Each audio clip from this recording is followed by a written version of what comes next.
जय Hind defence lovers. आज की टॉप हेडलाइंस कुछ इस प्रकार है। पाकिस्तान ने टर्की के आर्म्ड ड्रोन्स की मदद से भारत की 36 लोकेशंस पर भेजे थे 400 ड्रोन्स।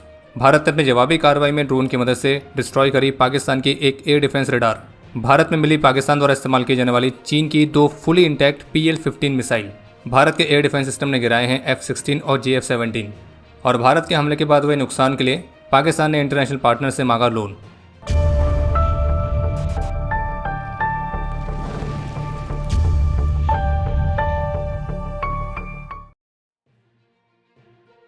पंजाब के होशियारपुर से चीन की fully intact PL-15 long range air to air missile को रिकवर किया गया है, और जो संभावित रूप से या तो पाकिस्तान एयरफोर्स के जंग फाइटर यानी कि JF-17 से फायर की गई होगी या फिर J-10C से।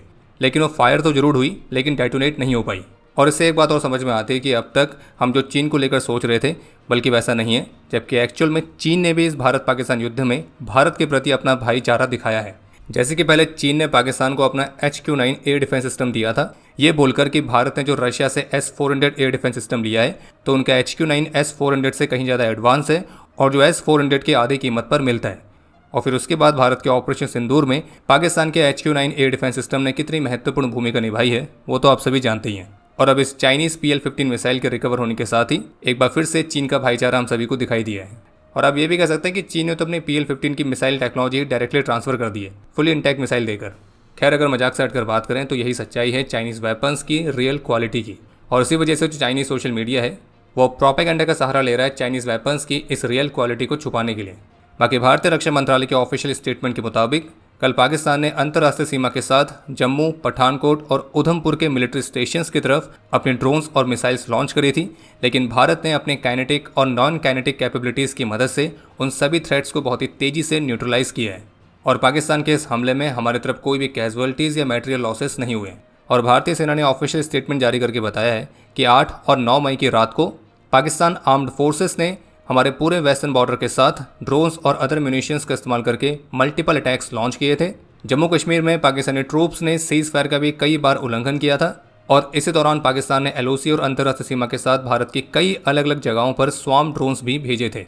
लेकिन भारत के एयर डिफेंस यूनिट्स ने पाकिस्तान के इन सभी एरियल थ्रेट्स को सफलतापूर्वक न्यूट्रलाइज किया है।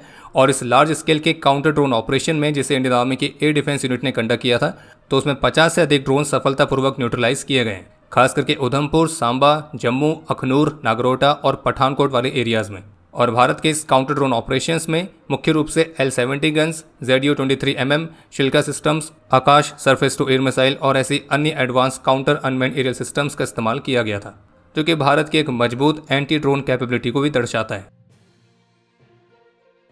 भारत के ऑपरेशन प्रिपेयर्डनेस को और मजबूत करने के उद्देश्य के साथ भारतीय रक्षा मंत्रालय ने टेरिटोरियल आर्मी की मौजूदा 32 इन्फेंट्री बटालियंस में से 14 इन्फेंट्री बटालियंस को एक्टिवेट कर दिया है, जो कि 9 फरवरी 2028 तक यानी कि लगभग 3 वर्षों तक के लिए southern command, eastern command, western command, central command, northern command, south western command, Andaman and Nicobar command और आर्मी ट्रेनिंग कमांड के अंडर आने वाले एरियाज में डिप्लॉय की जाएंगी।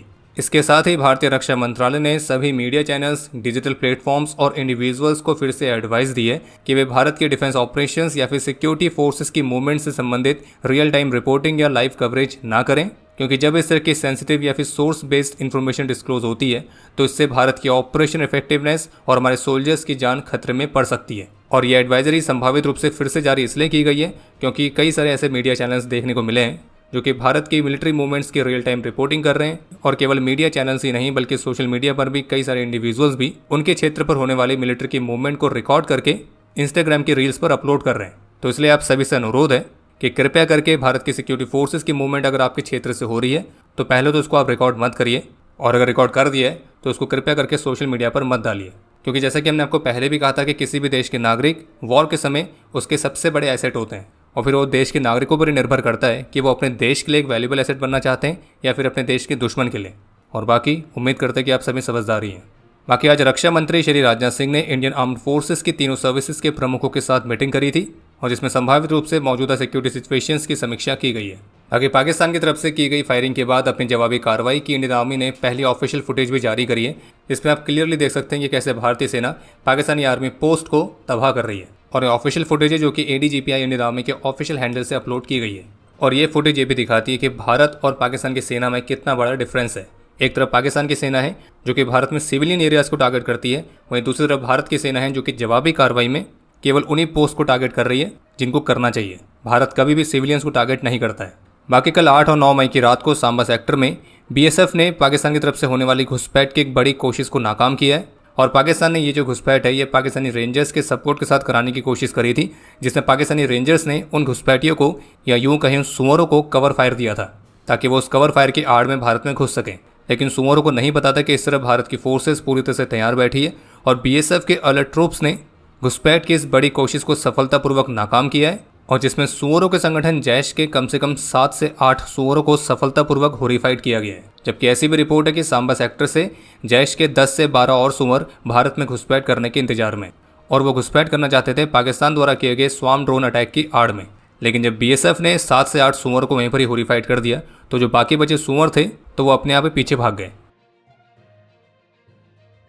आज भारतीय विदेश मंत्रालय की प्रेस ब्रीफिंग में सूचित किया गया है कि अपने 7 मई वाले हमले में नाकाम होने के बाद कल एक बार फिर से पाकिस्तान ने एलओसी और अंतर्राष्ट्रीय सीमा के पास लेह से लेकर सर क्रीक वाले एरिया पर करीब 36 लोकेशंस पर 300 से 400 ड्रोन्स लॉन्च किए थे, जिनमें से अधिकतर ड्रोन्स भारत ने अपने काइनेटिक और नॉन काइनेटिक कैपेबिलिटीज़ की मदद से न्यूट्रलाइज कर दिए। और साथ में ये बताया गया कि इन ड्रोन्स को लॉन्च करने का पाकिस्तान का प्रमुख उद्देश्य था भारत की एयर डिफेंस यूनिट्स की लोकेशंस का पता लगाना और यहाँ से इंटेलिजेंस इकट्ठा करना। और भटिंडा एयरबेस पर भी पाकिस्तान ने आर्म्ड यूएवी की मदद से अटैक करने का प्रयास किया था, लेकिन भारत ने अपने डिफेंस सिस्टम की मदद से पाकिस्तान के उस आर्म्ड यूएवी को भी न्यूट्रलाइज किया है। बाकी जो पाकिस्तान के यूएवीज न्यूट्रलाइज किए गए उनके मलबे को फॉरेंसिक इन्वेस्टिगेशन के लिए भेज दिया गया है और शुरुआती जांच में सामने आया है कि पाकिस्तान ने इस ड्रोन स्ट्राइक के लिए टर्की के अजीज गार्ड Songar unmanned combat aerial vehicles का इस्तेमाल किया है, जो कि लो ऑल्टीट्यूड पर उड़ान भरने वाले क्वाड्रोटर हैं। और फिर पाकिस्तानी हमले की जवाबी कार्रवाई में भारत ने अपने आर्म्ड ड्रोन्स की मदद से पाकिस्तान में उनकी 4 एयर डिफेंस लोकेशंस को टारगेट किया था और जिनमें से एक लोकेशन पर हमारा जो ड्रोन है वो पाकिस्तान के एयर डिफेंस रडार को डिस्ट्रॉय करने में कामयाब रहा है।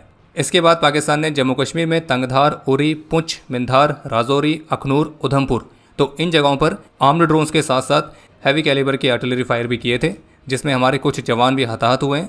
और भारत ने इस बात का भी खुलासा किया है कि जब पाकिस्तान ने 7 मई को पहले हम पर हमला किया था तो फिर उसके बाद पाकिस्तान को अच्छी तरह से पता था कि भारत जवाबी कार्रवाई करेगा और वो कार्रवाई हवा से ही होगी, लेकिन बावजूद इसके पाकिस्तान ने सिविल एयर स्पेस को क्लोज नहीं किया था, जिसका सीधे सा मतलब है कि पाकिस्तान सिविल एयरलाइंस को एक ह्यूमन शील्ड की तरह इस्तेमाल करने वाला था, जिसमें उसका यही उद्देश्य था कि भारत जब जवाबी कार्रवाई करे तो उस जवाबी कार्रवाई में सिविल एयरलाइंस टारगेट हो जाए और फिर पाकिस्तान उस चीज़ को एक बड़ा मुद्दा बता के भारत पर आरोप लगाना शुरू करे। लेकिन पाकिस्तान की इस हरकत के बावजूद भारतीय वायुसेना ने पूरा संयम बरता और सिविलियन एयरलाइंस को सेव करते हुए अपनी कार्रवाई कुछ इस तरह से करी ताकि उन पर कोई खतरा ना आए। और जिस तरह से पाकिस्तान ने अपने सिविल एयर स्पेस को क्लोज करने से मना किया था तो ये पूरी तरह से किसी प्रोफेशनल मिलिट्री का बिहेवियर नहीं बल्कि किसी आतंकी संगठन का बिहेवियर दिखाता है। और आपको याद ही होगा कि किस तरह से हमास ने भी इजराइल के साथ कॉन्फ्लिक्ट में सिविलियंस को एक शील्ड की तरह इस्तेमाल किया था। और कल पाकिस्तान ने केवल ड्रोन अटैक ही नहीं किया है बल्कि एक डिस इन्फॉर्मेशन फैलाने का प्रयास किया है, जिसमें उनका दावा था कि भारत के ड्रोन ने करतारपुर गुरुद्वारा पर हमला करने का प्रयास किया है। और इस फर्जी दावे के साथ पाकिस्तान का उद्देश्य था कम्युनल टेंशन क्रिएट करना, लेकिन भारत की तरफ से क्लियर कर दिया गया कि भारत ने ऐसा कुछ भी नहीं किया है और ये केवल पाकिस्तान का डिस इन्फॉर्मेशन कैंपेन है। लेकिन सच्चाई एक्चुअल में यह है कि वो पाकिस्तान है जिसने भारत की तरफ रिलीजियस प्लेसेस जिनमें गुरुद्वारा आते हैं उनको टारगेट किया था। अब बात कर लेते हैं कुछ ऐसे अपडेट्स की जिसको लेकर अभी तक कंफ्यूजन बनी हुई है। सबसे पहला तो ये कि कल कुछ ऐसी रिपोर्ट्स देखने को मिली थी कि पाकिस्तान के हमले के बाद बॉर्डर्स पर टैंक्स की मूवमेंट हुई है, भारत ने अपने ट्रूप्स पाकिस्तान में भेज दिए हैं। तो जितने भी ऑथेंटिक सोर्सेस हैं उनके मुताबिक इस अपडेट को लेकर उनका क्लियरली कहना है कि ना तो भारत की तरफ और ना ही पाकिस्तान की तरफ कहीं भी कोई टैंक्स की मूवमेंट नहीं हुई है और ना ही कोई ट्रूप्स की मूवमेंट हुई है। ना तो भारत ने कोई फुल फ्लेज वॉर की घोषणा करी है, ना ही पाकिस्तान ने फुल फ्लेज वॉर की घोषणा करी है। और अभी जो भारत और पाकिस्तान के बीच सिचुएशन चल रही है तो उसमें ड्रोन्स और मिसाइल्स की इस्तेमाल की जा रही है। इसके बाद ये भी सुनने को आया था कि इंडियन नेवी ने कराची पोर्ट को डिस्ट्रॉय कर दिया है। तो अभी तक इसके रिगार्डिंग जो ऑथेंटिक इन्फॉर्मेशन है उसके मुताबिक ऐसा कुछ भी नहीं हुआ है, लेकिन हाँ ये स्पष्ट है कि भारतीय नौसेना अरब सागर पर पूरी तरह से तैयार है और ज़रूरत पड़ेगी तो वो कुछ भी कर सकते हैं। फिर इसके अलावा एक और बड़ा क्लेम था कि भारत के एयर डिफेंस सिस्टम ने सीमा पर पाकिस्तान के 2 JF-17 और एक F-16 को शॉट डाउन किया है और इन 3 जेट्स के अलावा पाकिस्तान के एक एवॉक्स एयरक्राफ्ट को शॉट डाउन किए जाने का भी दावा है। और जबकि ये भी कहा गया कि F-16 का जो पायलट है उसे भारत ने अलाइव कैप्चर किया है। लेकिन आपको स्पष्ट कर दें कि ऑफिशियल लेवल पर फिलहाल अभी तक इस पर कोई भी कमेंट नहीं आया है। लेकिन हाँ जो ऑथेंटिक सोर्सेज है उनका यही मानना है कि एक F-16 और संभावित रूप से एक JF-17 भी शॉट हुआ है। हाँ उसके पायलट को कैप्चर किया गया है नहीं किया गया है तो इसके बारे में कोई भी कंफर्मेशन नहीं है। इसके अलावा एक जानकारी ये भी सामने आई है कि सोशल मीडिया पर कुछ अकाउंट्स हैं जो कि कुछ ऐसा दिखाने का प्रयास कर रहे हैं कि वो इंडियन अकाउंट्स हैं, लेकिन एक्चुअल में उन अकाउंट को पाकिस्तानी द्वारा ही ऑपरेट किया जा रहा है। और ऐसा ही एक अकाउंट का नाम है तेजस्वी प्रकाश, जिसने 7 मई को एक वीडियो पोस्ट करी थी जिसमें कहा गया था कि ये वीडियो भटिंडा की है और भारत का एक एयरक्राफ्ट एयरबेस के पास क्रैश हुआ है और उसका मलबा है। और फिर उसी वीडियो का इस्तेमाल करके जो पाकिस्तानी अकाउंट्स हैं वो प्रोपेगेंडा में शामिल हुए थे। और इसलिए हम आपको बार बार यही कह रहे हैं कि पाकिस्तान के जितने भी दावे हैं तो उन पर जब तक भारत की तरफ से कोई ऑफिशियल कमेंट नहीं आ जाता तब तक भरोसा करने का कोई मतलब नहीं बनता है, क्योंकि पाकिस्तान की जो प्रोपेगेंडा विंग है ISPR वो इसी तरह से इंडियन अकाउंट्स को भी इस्तेमाल करती है प्रोपेगेंडा फैलाने के लिए, फिर चाहे वो पेड अकाउंट से क्यों ना हो। बाकी जैसे कि भारत की जवाबी कार्रवाई में पाकिस्तान जो चाइनीज़ वेपन्स का इस्तेमाल कर रहा था उनकी रियल क्वालिटी एक्सपोज हो चुकी है, तो उसको छुपाने के लिए चीन ने भी अपने प्रोपेगेंडा गेम को तेज कर दिया है। तो इसी गेम के तहत हाल ही में चाइनीज़ मीडिया चाइना डेली ने एक फेक क्लेम पोस्ट किया कि कश्मीर में भारत के कम से कम 3 जेट्स क्रैश हुए हैं और उसके साथ एक इमेज भी शेयर की गई थी। लेकिन भारत सरकार की PIB फैक्ट चेक ने चाइनीज़ मीडिया के इस प्रोपेगेंडा को बस्ट कर दिया है और ये कन्फर्म किया है कि फेक न्यूज़ है और जो इमेज दिखाई जा रही है वो 2019 वाले इंसिडेंट की है। और बाकी जो एक क्लेम किए जा रहे हैं कि पाकिस्तान ने कल के ड्रोन स्ट्राइक में भारत के कुछ महत्वपूर्ण मिलिट्री साइट्स को सफलतापूर्वक टारगेट किया है, तो ऑफिशियली ये कंफर्म हो चुका है कि ऐसा कुछ भी नहीं है। जबकि भारत की जो मिलिट्री साइट्स पर ड्रोन से अटैक किया गया था तो उन सभी अटैक्स को भारत के एयर डिफेंस यूनिट्स ने सफलतापूर्वक न्यूट्रलाइज किया है। और भारत में कम्युनल टेंशन को बढ़ाने के लिए सोशल मीडिया पर एक और फेक क्लेम किया जा रहा है कि भारतीय मुसलमानों ने दिल्ली में आगजनी शुरू कर दी है। आपको स्पष्ट कर दे कि ऐसा कुछ भी नहीं हुआ है और इससे संबंधित जो वीडियो फैलाई जा रही है वो असल में 30 अप्रैल 2025 की शाम की है, जब दिल्ली हाट बाजार में एक भीषण आग लगी थी। बाकी भारत के national security adviser Ajit Doval का एक फेक फेसबुक अकाउंट भी बनाया गया है और जिसके माध्यम से फेक क्लेम्स किए जा रहे हैं। बाकी पाकिस्तान ने भारत के सुखोई, रफाल, ट्विन जेट्स को शॉट डाउन करने के जितने भी दावे किए हैं वो सारे ही फर्जी हैं। और जब कल पाकिस्तान ने भारत पर ड्रोन से अटैक किया था तो फिर उसके बाद एक वीडियो सोशल मीडिया पर काफ़ी वायरल हुई थी जिसमें कहा जा रहा था कि ये भारत के पिनाका रॉकेट्स की वीडियो है। तो आपको स्पष्ट करते कि उस वीडियो का भारत पाकिस्तान के इस करंट टेंशन से कुछ भी लेना देना नहीं है, असल में वो एक वीडियो गेम की वीडियो है। ANI की रिपोर्ट के मुताबिक शुक्रवार को गृह मंत्रालय ने सभी स्टेट्स और यूनियन टेरिटरीज के चीफ सेक्रेटरीज और एडमिनिस्ट्रेशंस को सिविल डिफेंस रूल के अंडर दी गई इमरजेंसी पावर्स का इस्तेमाल करने का निर्देश दिए ताकि वो सभी जरूरी प्रिकॉशनरी मेजर्स को एफिशिएंट तरीके से इंप्लीमेंट कर सकें। और जबकि आज शुक्रवार को एयरफोर्स स्टेशन से मिली एयर वार्निंग के बाद चंडीगढ़ में एयर रेड सायरन्स को ऑन किया गया था और सभी नागरिकों को घर के अंदर रहने और बालकनी से दूर रहने की एडवाइस दी गई थी। इसके अलावा रॉयटर्स की तरफ से एक रिपोर्ट देखने को मिली है जिसमें 2 अननोन US ऑफिसर्स के हवाले से फिर से क्लेम किया गया है कि चाइनीज ओरिजिन के पाकिस्तानी एयरक्राफ्ट ने 2 इंडियन एयरक्राफ्ट को शॉट किया है। हालांकि इस क्लेम के साथ उनकी तरफ से कोई भी एविडेंस शेयर नहीं किया गया है और संभावित रूप से ये कुछ और नहीं बल्कि चाइना के ही प्रोपेगेंडा गेम का हिस्सा है जिसका उद्देश्य है चीन के चाइनीज J-10C की मार्केट को बचाना, जो कि अब बहुत बड़े खतरे में है। क्योंकि जो चीन था वो J-10C को रफाल के बराबर कंपेयर कर रहा था, लेकिन जब रियल कॉम्बैट सिचुएशन आई तो J-10C को आखिर में धूल ही चाटनी पड़ी है। बाकी आज भारतीय रक्षा मंत्री के साथ मीटिंग के बाद इंडियन आर्म्ड फोर्सेस की तीनों सर्विसेज के प्रमुखों ने भारतीय प्रधानमंत्री के साथ भी एक मीटिंग कंडक्ट करी है। और हाँ, बाकी पाकिस्तान की तरफ से जो एक क्लेम किया जा रहा है कि भारत अपने लॉसेस को एडमिट नहीं कर रहा है, तो इससे संबंधित वियोन की तरफ से रिपोर्ट जारी की गई है जिसमें गवर्नमेंट ऑफिशियल्स के हवाले से बताया गया है कि भारत का इतिहास रहा है कि वो अपने लॉसेस को स्वीकार करता है। तो इसलिए ऑफिशियल का कहना है कि ऑपरेशन सिंदूर जो कि अभी चल रहा है और उचित समय पर इससे संबंधित जानकारी भी शेयर की जाएगी। बाकी एक और अपडेट है कि बारिश की वजह से पानी का स्तर बढ़ गया था, जिस वजह से भारत सरकार ने जम्मू कश्मीर के रियासी डिस्ट्रिक्ट में सलाल डैम के 3 गेट्स और रामबाड़ डिस्ट्रिक्ट में बगलीहाट डैम के 1 गेट को ओपन किया है। और इन डैम्स के गेट ओपन होने के बाद फिर क्या हुआ होगा वो तो आप समझ ही सकते हैं। बाकी जैसा कि कल आपको बताया गया था कि टर्की का एक कार्गो एयरक्राफ्ट कराची में लैंड हुआ है, तो अब ये बात पूरी तरह से कंफर्म हो चुकी है। अब ये कार्गो एयरक्राफ्ट यहाँ पे क्यों लैंड हुआ है, तो ये काफ़ी इंटरेस्टिंग क्वेश्चन है, या फिर शायद इसका आंसर हम सभी को पता ही है। और अभी जैसे में हमें वीडियो रिकॉर्ड कर रहे हैं तो पंजाब के होशियारपुर में चीन की एक और PL-15 मिसाइल रिकवर हुई है और वो मिसाइल भी फुली इंटैक्ट है, यानी कि अभी तक 2 fully intact PL-15 missile Bharat में मिल चुकी है। और आप ये भी कह सकते हैं कि चीन का भाईचारा जारी है।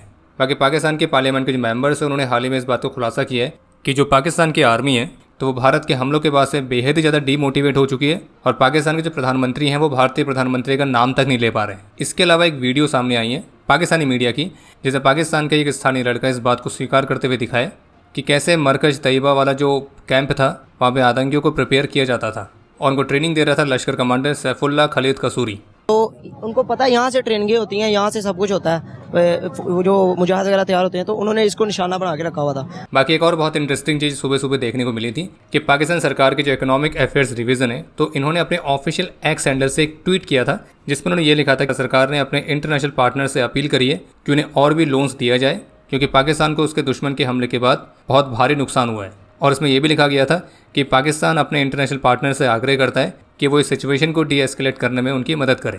हालांकि फिर बाद में पाकिस्तान की मीडिया क्लेम करने लगी थी कि पाकिस्तान गवर्नमेंट के जो हैंडल है ये हैक हो गया था और फिलहाल अगर आप अभी इसे ओपन करेंगे तो ये ओपन भी नहीं होगा। पर हम तो पाकिस्तान को यही कहेंगे कि अभी तो केवल शुरुआत हुई है। ऑपरेशन सिंदूर फेज 3 लोडिंग। चलिए बाकी अब समय है आज के इतिहास का। आज के दिन 2017 में देश के प्रति अपना कर्तव्य निभाते हुए लेफ्टिनेंट उमर फयाज ने अपना सर्वोच्च बलिदान दिया था। आज के दिन 1994 में 20 असम राइफल्स के मेजर सुनील बख्शी और असिस्टेंट कमांडेंट लाभ सिंह ने अपना सर्वोच्च बलिदान दिया। और आपके लिए आज का प्रश्न है कि भारत का सबसे एडवांस एयर डिफेंस सिस्टम किसे कहा जाता है। और अब समय है आज के टॉप 3 कमेंट्स का, जो ये रहे आपकी स्क्रीन पर।